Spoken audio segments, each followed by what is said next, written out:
Esse é o primeiro vídeo de uma série de vídeos que eu vou gravar ensinando na prática como é que você pode calcular transformadores monofásicos de baixa potência.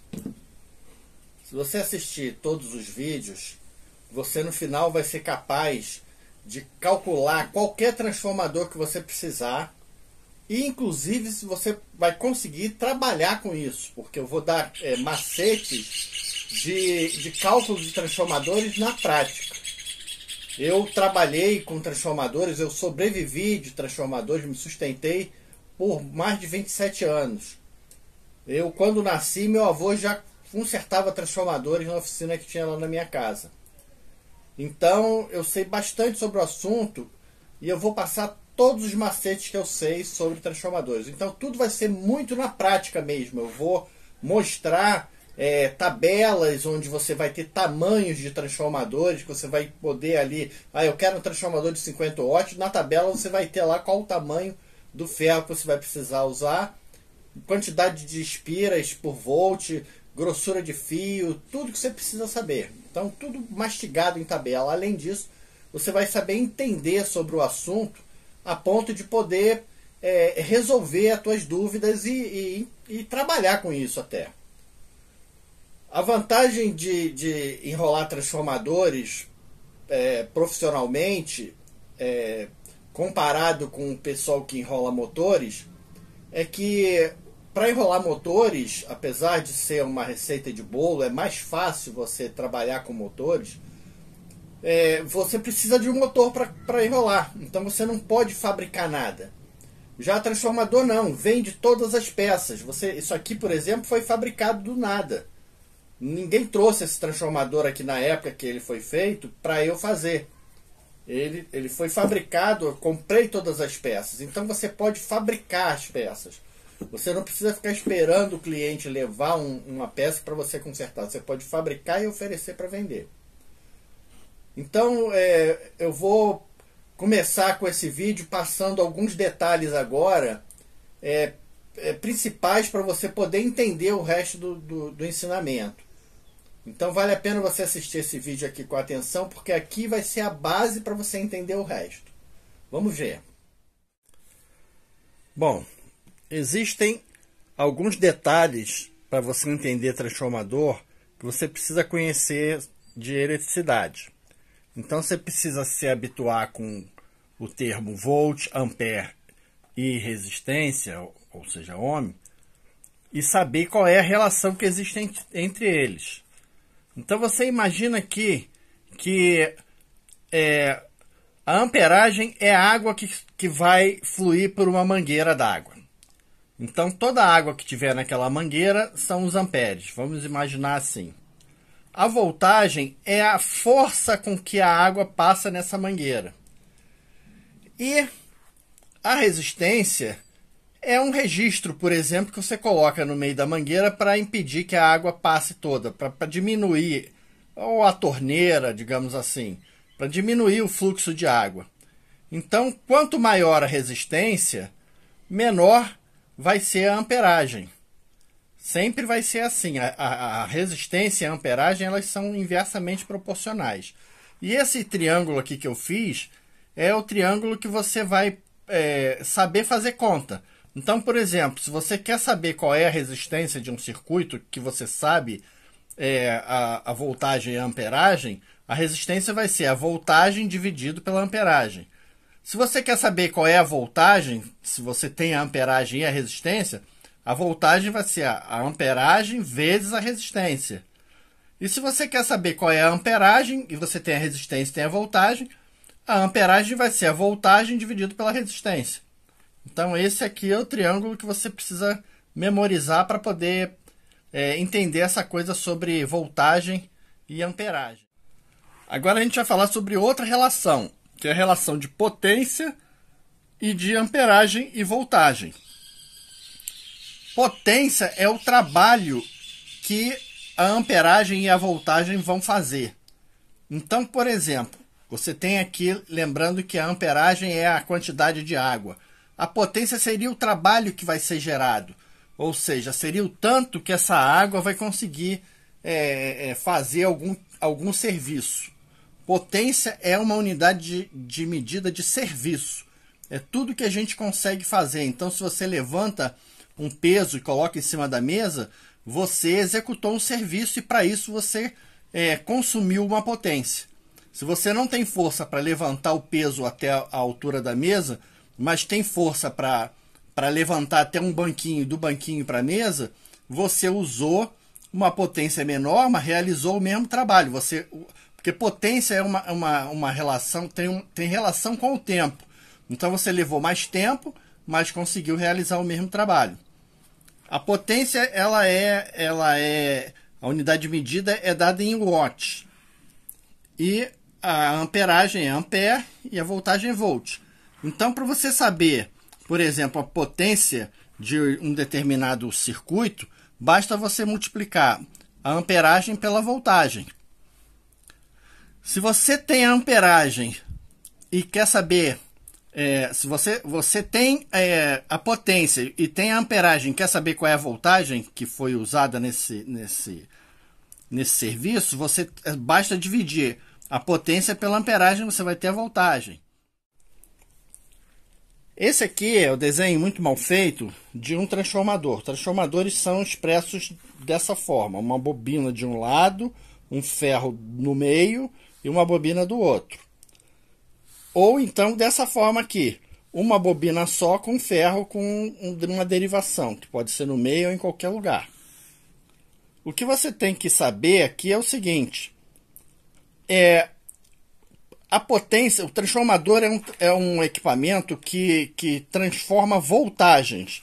Então, de acordo com o número de voltas que tem aqui e de acordo com o número de voltas que tem aqui, a voltagem que vai ter aqui e aqui é relativa a essa proporção de espiras.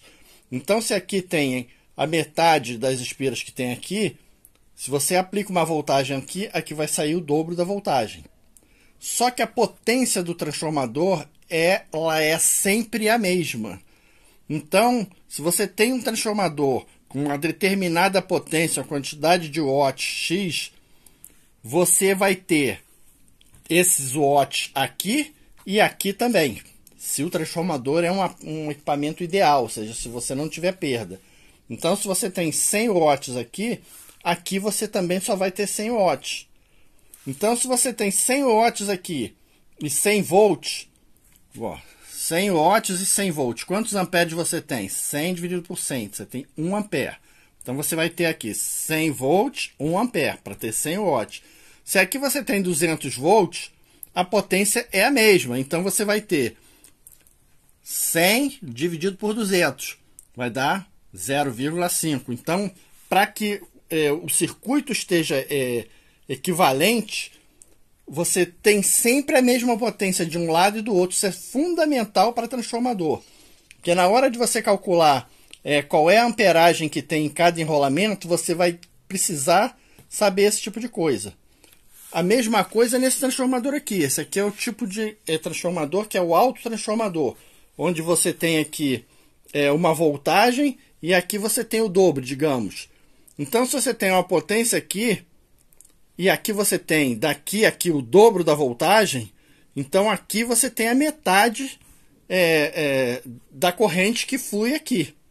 Na verdade, a corrente flui aqui e flui aqui. Ou seja, mas aqui você calcula que a corrente é X e aqui é metade de X. Isso aqui é um carretel de transformador, onde tem uma bobina enrolada, tá? Sem o ferro. O ferro do transformador ele é desse jeito aqui. Você nota que essa perna aqui do meio, que a gente vai chamar de perna central, ela é o dobro dessa daqui. Na verdade, essa perna aqui ela é a soma do espaço que tem aqui, mais essa perna aqui. E aqui também, a mesma medida. Essa medida é igualzinha a essa, e é a metade dessa daqui. Isso por quê? Porque o fluxo magnético que corre aqui, ele corre da seguinte forma. Ele corre aqui, ó. Ele vem por aqui. usando esse circuito aqui. Esse circuito magnético. Ele fica aqui em volta desse pedaço aqui. E aqui em cima a mesma coisa. Ele fica em volta desse pedaço aqui. Então, se você por um acaso tiver a ideia de jirico de querer cortar o ferro aqui, para diminuir a altura do ferro, qualquer coisa, você vai estar inutilizando um pedaço disso aqui, magneticamente falando. Então, o transformador é fundamental que o ferro dele seja dessa forma. O lugar onde fica a bobina tem que ter o dobro da dimensão desse pedaço aqui. E tem que também ter o dobro da dimensão do espaço aqui. Os enrolamentos de um transformador, eles são feitos assim, um sobre o outro, sem contato físico. Então, o que acontece? Primeiro você enrola um enrolamento, digamos que seja o primário ou o secundário, tanto faz. E depois você pega por cima e enrola o outro. Primeiro você enrolou o primário, aí você depois enrola o secundário, ou vice-versa. Então, como você precisa preservar a potência tem que ser igual tanto de um enrolamento quanto do outro enrolamento. O espaço que você consome aqui, ó, esse espaço aqui, porque tem esse detalhe. O fio não pode passar dessa medida, porque senão o ferro que vai encaixar aqui, ó, esse ferro aqui, ele vai arrastar aqui no fio e não vai entrar. Então, o espaço, quando se calcula um transformador, do primário ou do secundário, tem que ser a metade desse espaço aqui. Se você enrola um enrolamento onde só um dos enrolamentos já consumiu mais da metade disso daqui, esse transformador está mal calculado. Ou seja, você não vai conseguir ou enrolar o outro enrolamento, porque vai passar do espaço, ou então você vai ter que enrolar com um fio mais fino, e aí é como você construir uma corrente com um elo fino. Ou seja, nada adianta aquele elo grosso. Não adianta nada um enrolamento com bobina grossa se o outro enrolamento não tem a mesma potência do enrolamento de baixo. Então, um dos maiores problemas para o enrolador iniciante é saber exatamente qual é a quantidade de espira e a grossura de fio que vai dar a metade do espaço que você tem aqui. Aqui no curso eu vou mostrar isso e eu vou dar uma tabela onde você já vai ter para cada carretel quantas espiras você tem que colocar para o primário e qual a grossura do fio para que fique na metade. Isso por prática eu já sei, porque fiz muito tempo, eu acabei aprendendo na prática. Mas eu vou explicar como é que faz esse tipo de cálculo também. Um termo que você que vai aprender a calcular transformador vai precisar se habituar muito é com esse termo aqui, espiras por volt. Isso aqui é o seguinte, cada tamanho de ferro, cada medida, cada seção quadrada de ferro, porque na verdade não importa só o tamanho do ferro aqui, importa também a quantidade de ferro. Então isso aqui, ó, a multiplicação dessa medida aqui do ferro, que é isso aqui, pela quantidade de ferro que você vai colocar, vai gerar uma seção quadrada, isso daqui, ó. Então você multiplicando isso aqui por isso aqui, você vai ter uma quantidade de milímetros quadrados. E cada quantidade de milímetros quadrados vai gerar uma quantidade de campo magnético nesse ferro. Esse campo magnético que a bobina vai gerar uma reatância. Então, reatância ela é a resistência do circuito indutivo. Por mais que você meça com um multímetro a resistência de uma bobina de transformador, ela não vai dar nunca a resistência ideal para você ter uma amperagem lógica considerando a voltagem. Eu vou explicar isso com conta. Mas mais para você saber o seguinte, para que haja uma reatância alta o suficiente para que essa corrente aqui não vá para os picos e acabe queimando o transformador, você precisa ter ferro. Uma quantidade de ferro relativa àquela quantidade de espiras. Então, cada quantidade de ferro vai pedir uma quantidade de espiras proporcional ao tamanho. Quanto menos ferro, maior a quantidade de espiras por volt você vai precisar colocar para esse transformador não aquecer. e quanto maior o ferro, menos espiras por volt você vai precisar colocar. Então, só por exemplo, esse ferro aqui usa mais ou menos 2 espiras para cada volt. Então, se você tem que enrolar uma bobina aqui de 110 volts, por exemplo, você tem que colocar 220 espiras aqui para que esse transformador não esquente. Já esse transformador aqui tem uma faixa de 5 espiras por cada volt. Então você vê que o transformador diminuiu, o tamanho do ferro diminuiu, a quantidade de espiras por volt necessária para ele não esquentar é maior. Então, esse termo aqui você vai precisar estar muito habituado, porque cada carretel de fio que você vai enrolar, você vai precisar saber qual é a quantidade de espiras por volt para aquele carretel. Eu vou ensinar como é que se calcula isso daí. Vamos falar sobre o cálculo do número de espiras por volt. Pode ficar tranquilo que você nunca vai usar essa conta aqui, essa fórmula aqui. Mas é só para mostrar de onde vem a constante que eu vou falar. Para você calcular o número de espiras por volt, é necessário você usar essa fórmula aqui, onde você vai ter que ter a voltagem, onde você vai multiplicar por 10 elevado à oitava potência. Isso tudo vai ser dividido por 4,44 vezes o BM, que é a indução do ferro, ou seja, cada tipo de ferro, porque isso aqui não é um ferro comum, não é lata, isso aqui é aço silício.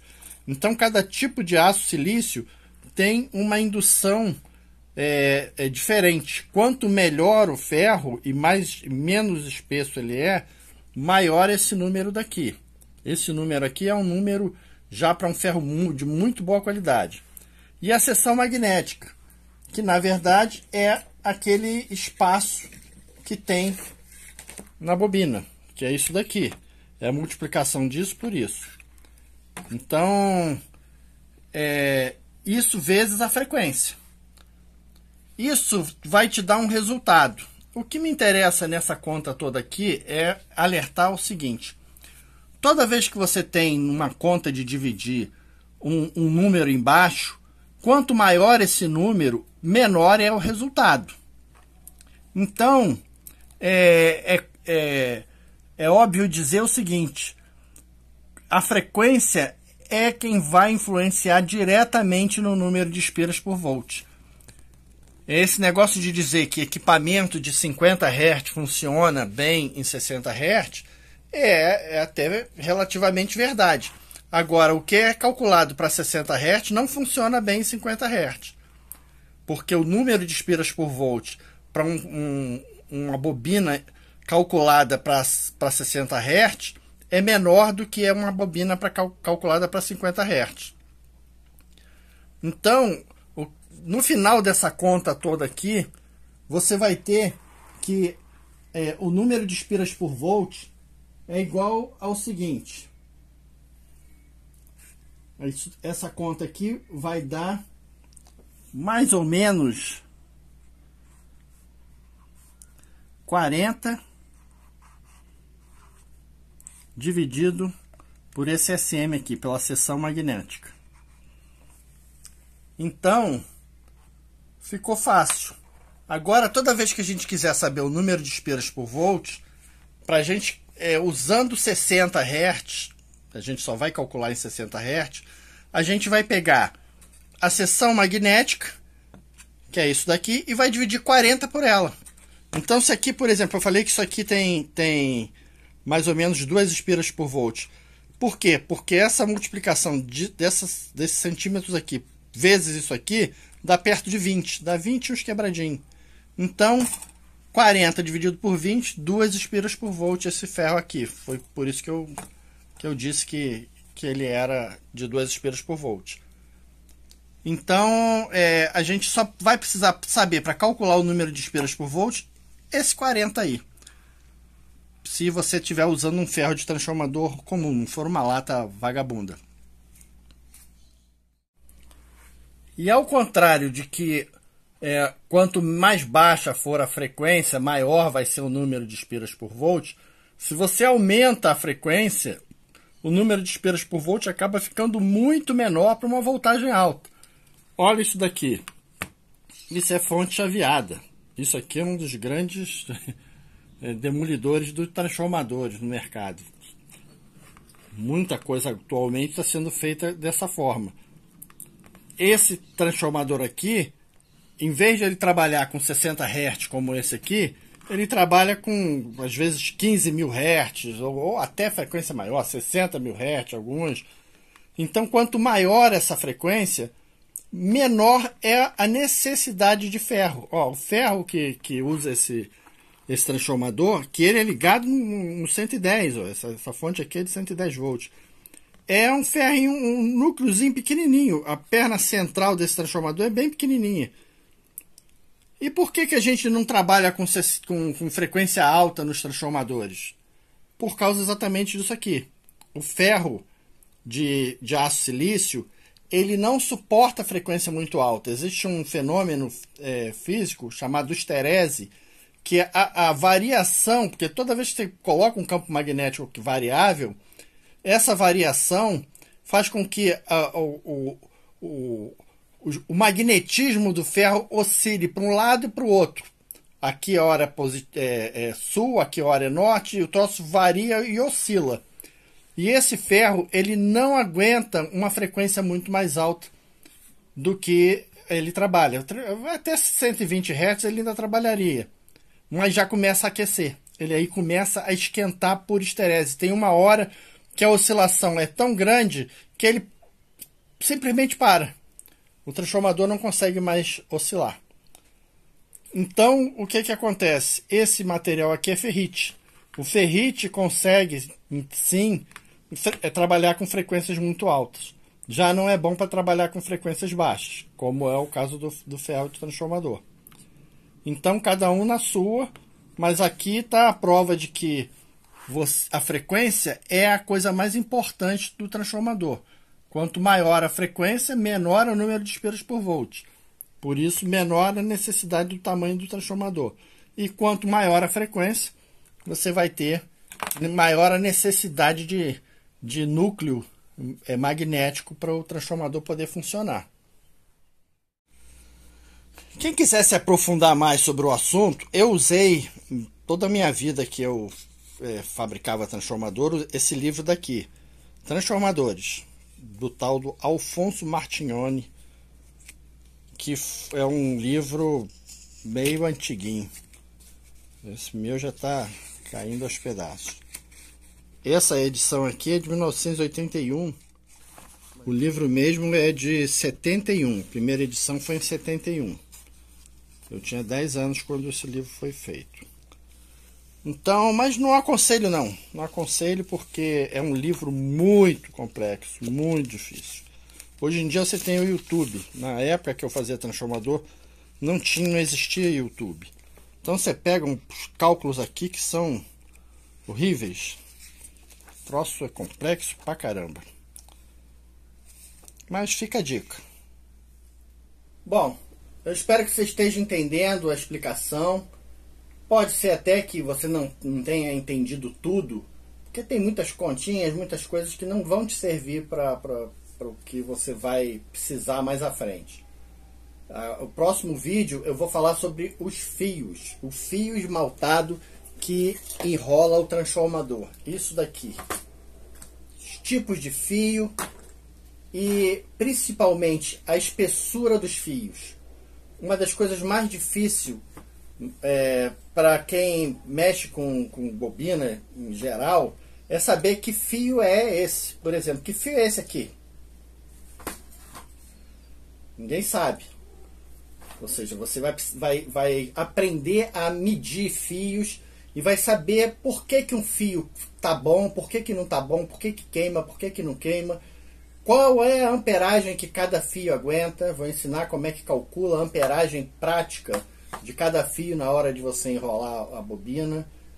Então vai ser o próximo passo a gente conhecer os fios. E depois a gente vai continuando a falar sobre o resto das peças do transformador. No final você vai saber calcular transformador melhor que eu. Então vamos para o próximo vídeo. que você ainda tem muita coisa aí para aprender. Qualquer dúvida nesse vídeo daqui é só botar pergunta que eu faço questão de responder. Um abraço aí, até o próximo.